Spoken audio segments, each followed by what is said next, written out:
Hi, my name is Kim Ayres, and as part of Spring Fling Rescheduled, I'm going to be doing a short series of photography workshops on Facebook Live. From Thursday the 8th to Sunday the 11th of October, I'll be offering advice, tips and tricks on how to improve your photography and setting a wee challenge. And geared towards these days of social isolation and lockdown, you don't even have to leave your house to take part. We'll be looking at different ways to photograph ordinary household objects, how to structure views of and through doors and windows, and how to improve your portraits and selfies. Each day I will set a small task and review the one from the day before.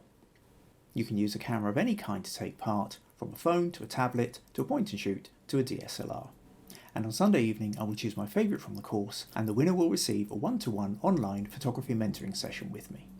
For more information, visit the workshop page on the Spring Fling website or look out for the event on the Spring Fling Open Studios Facebook page. And if you can't make it along to watch the Facebook Live event for any reason, then we will be recording them and they will be up on the Spring Fling website the following day. So I hope you can join me this Thursday at 8 PM UK time on Facebook Live to improve your understanding and skills in photography.